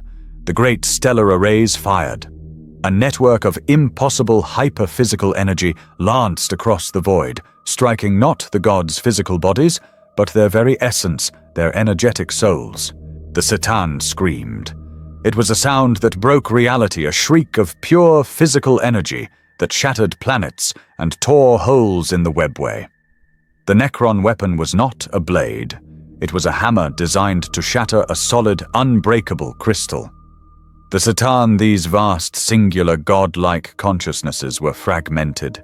They were broken, split, and splintered into thousands upon thousands of pieces. Their singular, vast minds were shattered into shards. Each shard retained a sliver of the original's power and a vast, burning, insane echo of its consciousness. The Necrons, their trap sprung, fell upon these weakened, raging fragments. They were captured, bound, and forced into the tesseract labyrinths they had prepared. The Nightbringer, the Deceiver, the Outsider, the Void Dragon, all of them broken and imprisoned. The Necrons, in their final, greatest act of will, had overthrown their masters. They had become the jailers of their own gods. The cost was immense. The act of shattering the gods had expended catastrophic amounts of energy, and the resulting psychic scream of the Citan's deaths had permanently damaged the galaxy itself. But they were free.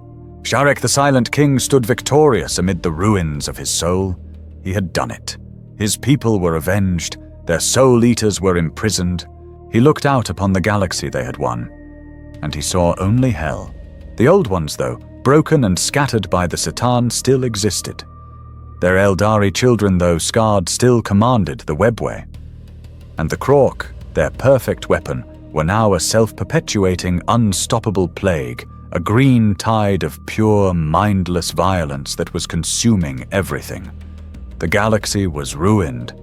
It was a smoking, burning charnel house choked with the fungal spores of the Krork and the psychic screams of the dying. This was not a galaxy fit to be ruled.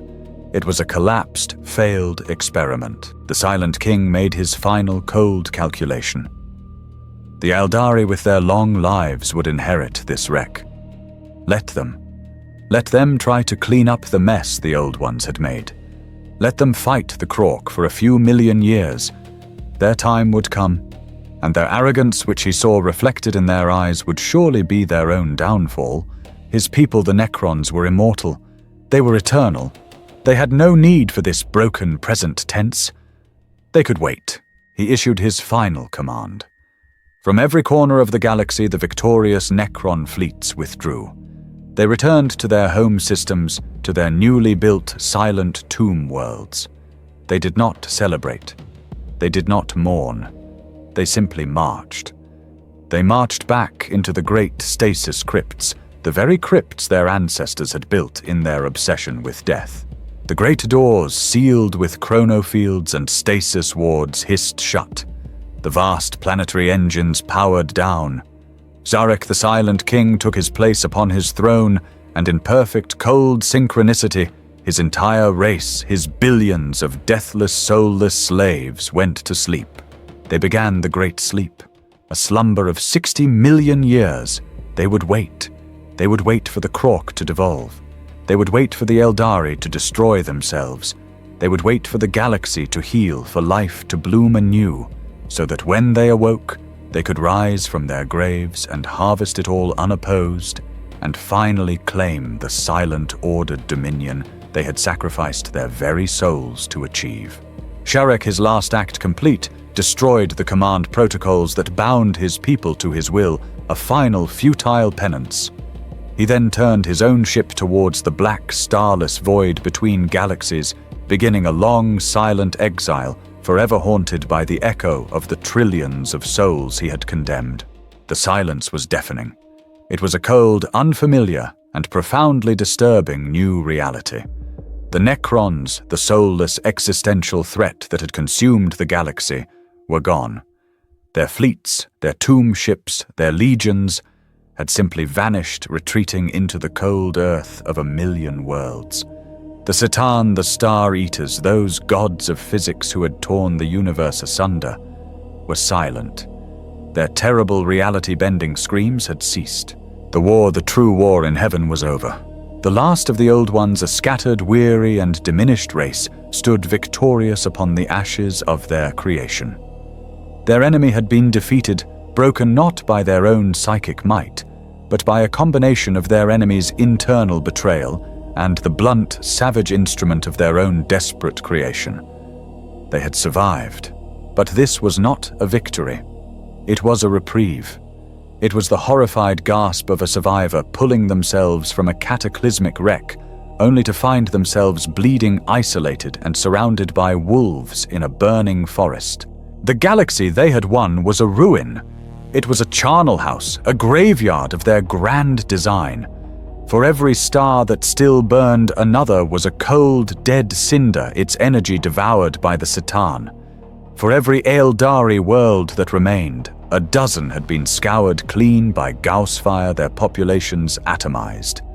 Entire constellations had been rewritten, their gravitational tethers snapped by forces that defied sanity. The universe was broken, its physical laws bruised and weeping. And the webway, their masterpiece, their symbol of order, unity, and control, was a shambles. The death screams of the shattered Satan, a psychic shockwave of pure material agony, had torn through its interstitial corridors. The Necrons' reality-bending weaponry had collapsed entire sections, sealing off pathways, creating dead ends, and worse, opening new, unmapped and unshielded tunnels into the raw, churning chaos of the Empyrean itself. Their perfect safe highway was now a fractured, collapsing, demon-haunted death trap. Their ability to move across their own empire, to reinforce, to communicate, was gone. They were isolated, trapped in pockets of reality alone. But this was not their most pressing concern. The true immediate price of their victory was now roaring on their doorstep. The Krork. The biological weapon they had forged in their desperation had worked too well. They had been programmed with a single overriding genetic imperative: war. They were designed to find the Necrons and fight. Now the Necrons were gone. But the Krork did not have an off switch. Their purpose for existence, hard-coded into their very DNA, was not to defeat the Necrons. It was simply to fight. The war was their biological function, their ecosystem, their god. And with their primary programmed enemy having vanished, this vast green fungal tide, this self-replicating plague of violence, simply looked around for the next fight, and they found it. They turned their crude, joyous, overwhelming rage upon the remaining citadels of the Old Ones. They turned upon the Aeldari craft worlds, their former allies, seeing them now as just another good scrap. They turned upon the Slann, upon every remaining servant race. And when there was no one left to fight on a continent, they gleefully turned upon each other, their wave energy sustained by the pure, unadulterated, joyful act of violence itself. The Old Ones had put out the fire of the Necrons by starting a raging, uncontrolled, biological inferno. And now they found themselves trapped in the blaze. They were exhausted, their numbers decimated, their psychic power stretched thin, their transportation network in ruins. They were masters of a shattered empire, besieged on all sides by their own insane, screaming, unstoppable weapon. The Old Ones' troubles were not confined to the physical. The galaxy, the Materium, was a ruin. But the parallel dimension, their great tool, their source of power, their highway, the Empyrean, was now something far, far worse. It was no longer their home, it was their hell. For untold billions of years, the Sea of Souls had been a mirror. It had reflected the cold, ordered, analytical minds of the Old Ones, and so it had remained a calm, silver ocean of pure potential. Then it had reflected the vibrant, passionate new souls of the Aeldari, and the sea had begun to stir its first powerful currents of joy, love, and artistry flowing through its depths. It had been beautiful. The war in heaven was not a current. It was a holocaust. It was a psychic apocalypse. For millions of years, a conflict of unimaginable scale had poured a relentless septic torrent of pure negative emotion into this pristine psychic ocean. It was not just one emotion, it was all of them amplified to a divine, galactic, soul-shattering intensity. From the Necronter came the first poison, a cold, heavy, bitter despair, the collective agony of a race born to die. This was followed by the psychic shockwave of their biotransference, the sound of trillions of souls being extinguished at once, a feast that had given the Citan their terrible power, but had left a scar, a vast, soulless void in the Empyrean's fabric. From the Eldari for the first time came terror. A new, sharp, piercing note of primal fear, the concept of a finite, horrifying end taught to them by the Nightbringer. Their boundless grief for their fallen worlds, their losses, their newfound hatred for their metal enemies, all of it poured into the sea, a screaming, high-pitched wail. From the Krork came something else, something crude, blunt, and overwhelming. A constant, joyous, deafening, psychic roar of violence. The pure, unadulterated, unthinking desire to kill, to destroy, to fight. It was a psychic sledgehammer, a rhythmic pounding drumbeat of pure, red-hot rage. And from the Citan's death came the final cataclysm. When the Necrons shattered them, the star gods, beings of pure physics, had screamed. Their agony was so immense that it tore holes in the Materium, but in the Immaterium it was a psychic detonation. It was the pain of a god of reality being unmade, a scream that did not fade, but which echoed and still echoes through the currents of the warp. The Old Ones in their desperation had contributed too. Their cold intellectual pride had curdled into the desperate fear of failure, the panic of losing control, the cold despair of architects watching their masterpiece burn. The cumulative effect of this multi-million-year psychic barrage was irreversible. The Empyrean was changed forever. The calm silver sea was gone. In its place was a boiling, tempestuous, toxic abyss, a lightless, raging ocean of pure, negative consciousness. The currents of joy and love were long since drowned, torn apart by vast, permanent whirlpools of hatred, fear, despair, and a new, insidious sickness, the decay and entropy that Nurgle would one day claim. The reflective mirror was shattered, and in its place was a storm. The realm of chaos had been born. This new violent ocean was no longer a passive medium. It was an ecosystem. And this toxic new ecosystem, rich in the filth of negative emotion, had given birth to a new, terrible form of life. The coalesced emotions, the terror, the rage, the despair were no longer just currents. They were entities. The sheer concentrated weight of all that psychic agony had achieved a form of primitive, ravenous consciousness.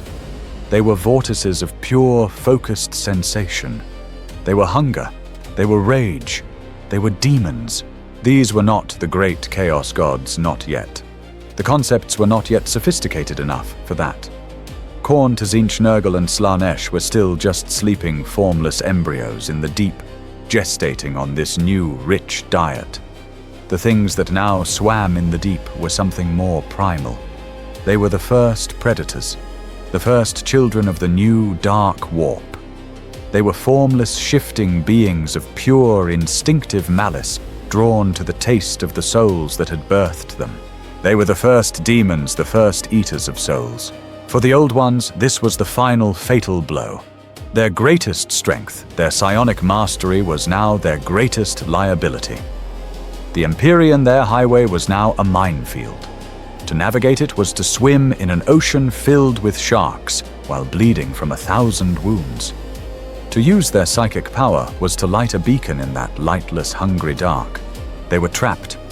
In the Materium, they were being overrun by their own mindless green weapon, the Krork. In the Immaterium, they were being hunted by the first ravenous children of chaos. They had nowhere to run, nowhere to hide. Their grand design had failed, and in its place they had created two separate, parallel hells and trapped themselves perfectly in the middle. Their civilization was no longer an empire. It was a series of burning, isolated islands in a galaxy of green fire and a sea of dark spirits. The remaining Old Ones, fragmented and hunted, made their last desperate stand. They retreated to their final bastion worlds, fortresses shielded by the last vestiges of their ancient reality-bending power. The Krork horde raged against their psychic walls, a constant green, screaming siege. The new demonic entities of the warp gnawed at their defenses from the outside, straining against the barriers between realms. The Old Ones, the masters of genetics, the divine progenitors, fell back on the one thing they knew how to do: create. In their final panicked act of hubris, they believed they could still engineer a solution. If the Krork were too blunt, if the Eldari were too fragile, they would try again. They would create new, better warrior races, psychic soldiers designed to fight on both fronts to battle the Krork in the Materium and the demons in the Immaterium. But their hands were no longer steady. Their calculations, once as perfect and cold as starlight, were now clouded by eons of war, by grief, by the encroaching, pervasive taint of the chaotic warp. Their connection to the Empyrean, once their source of infinite controlled power, was now a two-way street. When they reached in to draw upon its energies, something reached back. In their desperate, frantic attempts to open new pathways, to forge new life, they made a mistake. Perhaps it was an experiment gone wrong. Perhaps it was the chaotic, churning warp itself, pressurized by so much agony, that finally burst a seam. On a hidden laboratory world in the midst of a ritual of creation, the barrier between realities did not just open. It tore. It was not a controlled portal. It was a weeping septic wound, a jagged, gaping hole that led directly from their fortress world into the deepest, most unknown, and most predatory depths of the new, dark Empyrean. And from this tear they came. They were not the demonic echoes of mortal emotion like the entities born of the war in heaven. This was something else, something ancient, something alien to the newborn demons, and something utterly, horrifyingly parasitic. They were the enslavers. They drifted from the wound, vast, floating sack-like beings, like zeppelins of translucent flesh, trailing a multitude of fine, ethereal tentacles. They were creatures of the warp, but they craved the Materium. They were psychic leeches. They were a plague. And they were drawn irresistibly not to emotion, but to the light of sentient psychic minds. And the Old Ones, the most powerfully psychic race in existence, were not just a light. They were a bonfire, a feast. They descended upon the fortress world with a terrifying, silent speed. The Krork outside the demons at the gates were irrelevant. This new enemy attacked from within. Their method was insidious and absolute. They did not kill, not at first. Their ethereal tentacles would phase through armor, through flesh, through bone, and touch the minds of their victims. The Aeldari and the few remaining Slann who stood guard were the first to fall. Their minds were instantly and irrevocably possessed. Their souls were hollowed out, their bodies becoming mere puppets, their eyes glazing over with a vacant, horrifying obedience. The enslaver, having secured its puppet, would then force its new living host to change. The possessed victim's body would contort their flesh, swelling their bones, breaking and reforming. A vortex of raw warp energy would begin to glow in their chests. Their mouths would open wider than bone should allow, and from this new fleshy portal, more enslavers would pour through. They were a psychic pandemic. Every mind they captured became a beachhead, a new gateway for their invasion. The Old Ones, for the first time, knew true fear. Their own children, the Aeldari, their own servants, the Slann, were turned against them, their bodies becoming walking gateways for the enemy. The Krork's mindless War was a blunt instrument. This was a scalpel of unimaginable precision, targeting the very thing that made the Old Ones themselves, their psychic nature. The plague spread with a speed that defied physics. It was not a conventional war, it was a possession. A single enslaver slipping through a psychic shield could doom an entire planet. It would possess one Aeldari. That Aeldari would become a gate, birthing 10 more. Those 10 would possess 100. Within a matter of days, a world of billions would be a silent, walking army of possessed puppets, their only purpose to open more gates to summon more of their masters, until the sky was thick with the vast, floating sacks of the enslaver brood fleet. This was the true fall. It was not a glorious last stand. It was not a noble defeat. It was a collapse. It was a pest control problem on a divine scale, and the Old Ones were the pests. The civilization that had survived a war with the gods of physics, the civilization that had created the Krork, and the Aeldari, the civilization that had built the webway, fell. It did not fall over millennia. It was devoured, hollowed out, and consumed in a matter of decades. The enslavers were systematic. They were a psychic virus, and they were wiping the galaxy clean of their only food source. The great psyker races, the Old Ones, and their Aeldari heirs were the primary targets. The Krork, with their crude, blunt force psychic field, were less appetizing and largely ignored, left to fight amongst the ruins. The Old Ones' vast, interconnected empire, already shattered by the war in heaven, was now utterly, finally, and irreversibly consumed by a plague they themselves had unleashed from the warp they had poisoned. Their power was their doom. Their nature was their executioner. There was no battle left to fight. There was only flight and a desperate, failing attempt to hide. The masters of the galaxy, the architects of reality, the gods who had moved stars and birthed races were reduced to refugees. They were rats in the walls of their own collapsing, burning house. Their final scattered remnants were relentlessly hunted, trapped in a perfect three-sided pincer of their own making. If they stayed in real space on the dead, silent worlds they had once seeded with life, the Krork found them. The green tide, now devolving, becoming more feral, more orc-like, sensed their ancient psychic spore. The weapons the Old Ones had built to fight the Necrons now turned their mindless, joyous violence upon their creators, their roars of "War!" echoing in the ruins of the progenitors' last cities. If they tried to flee through the void, their own psychic essence was a scream in the dark, a lighthouse calling the enslaver plague from across the light years.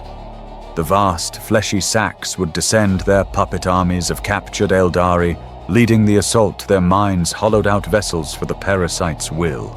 And if they retreated into the webway, their last, best hope, they found it was no longer a sanctuary.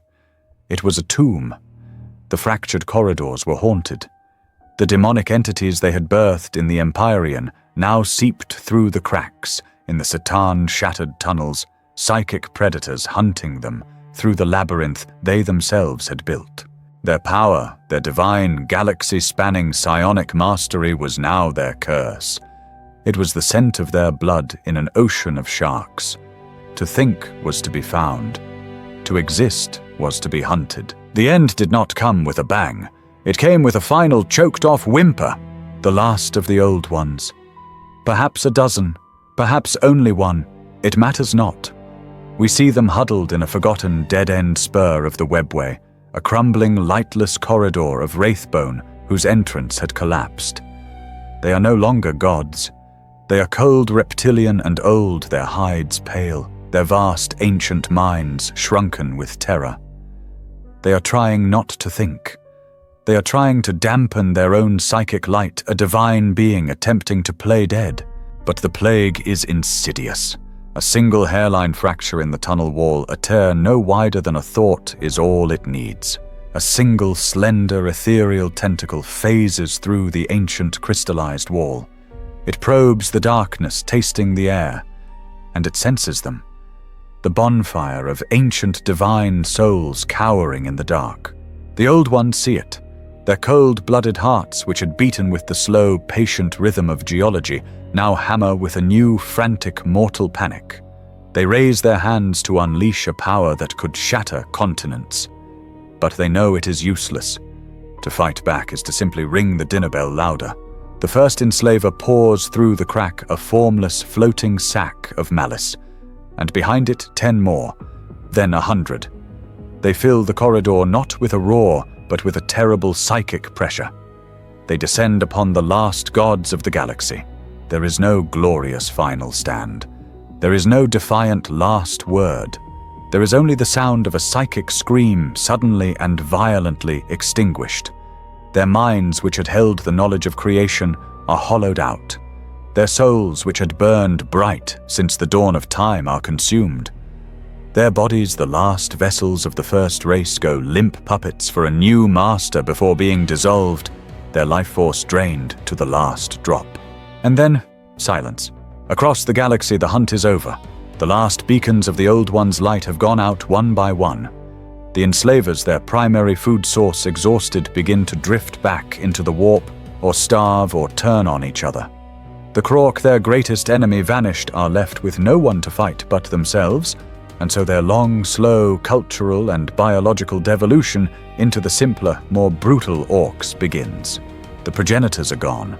The divine gardeners are extinct.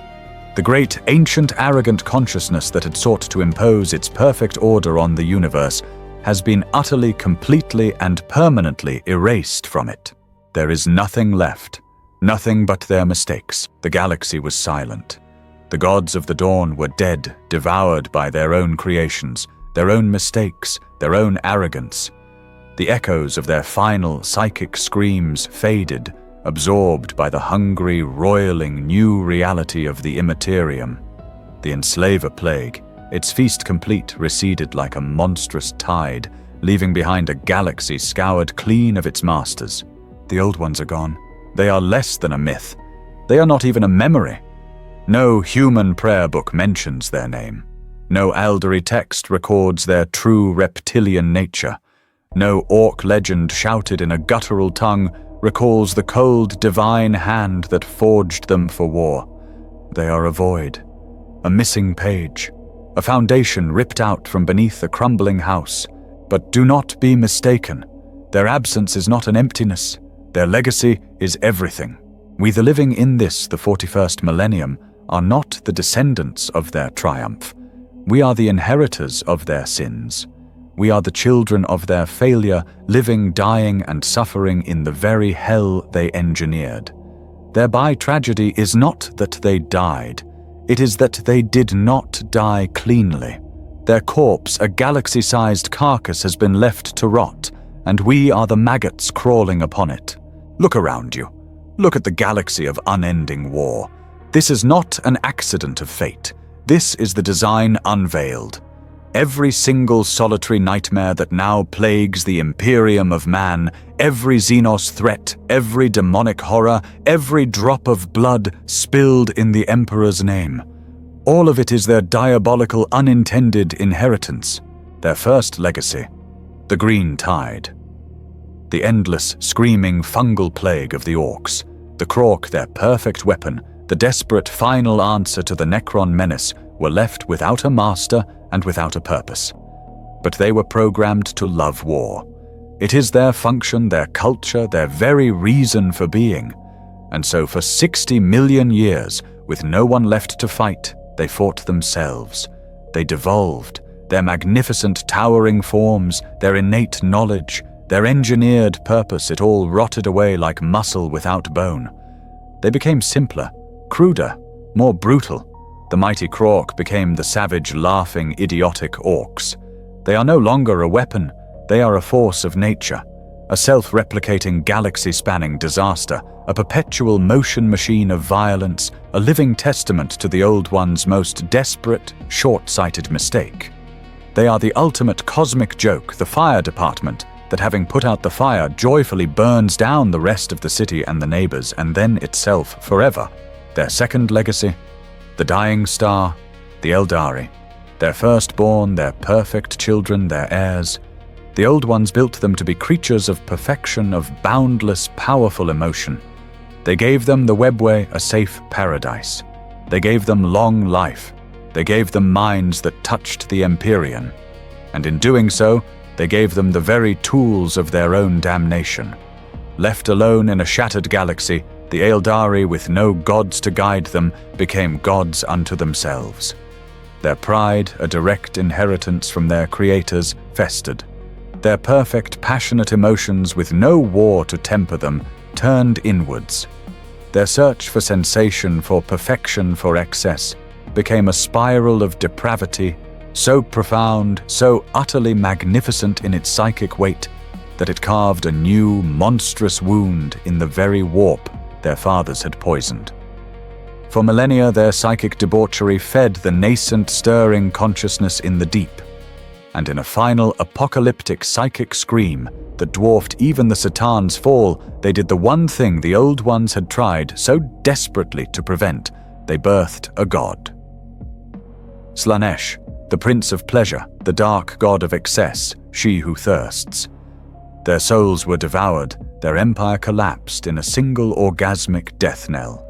The Eldari, the hope of the galaxy, became a scattered, dying refugee race, forever hunted by the very god they had created, from the very arrogance the Old Ones had given them. Their third legacy, the great enemy. Chaos itself. The Old Ones did not create the Chaos Gods. They merely set the table, lit the fires, and provided the feast. The calm, silver sea of souls, their tool, their highway, became a boiling, toxic ocean from the very emotions of their war.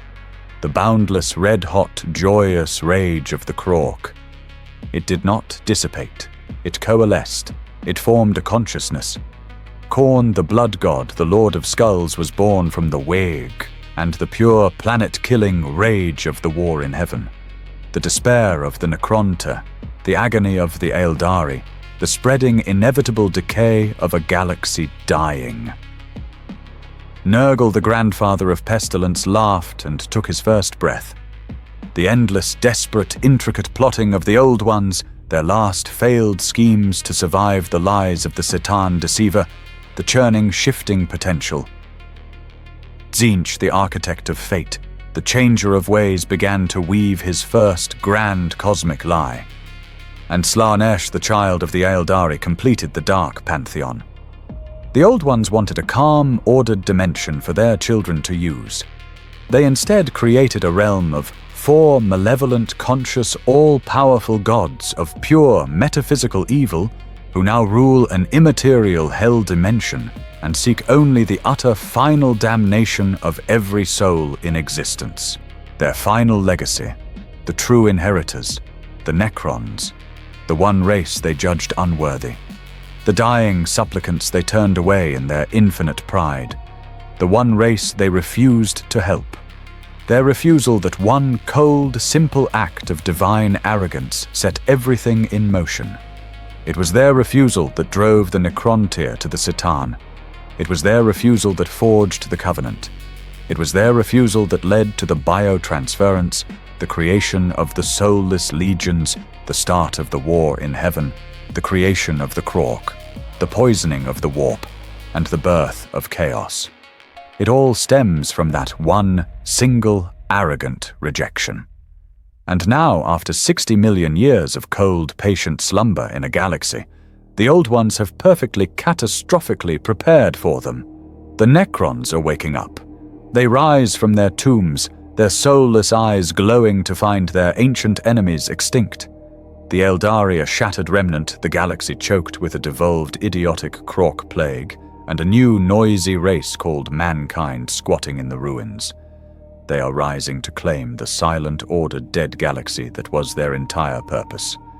They are the only ones who may truly win this eternal war. This is the final brutal truth. The Imperium of Man, in its superstitious, bloody, ignorant faith, believes it is fighting a holy war for survival. It is not. It is merely a squatter, a terrified child living in the ruins of a house built by divine madmen. The true tragedy of the Old Ones is not that they are forgotten. It is that they failed in everything.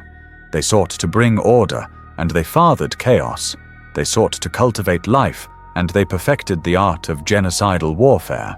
They sought to protect their children, and they gave them the tools for perfect apocalyptic self-destruction.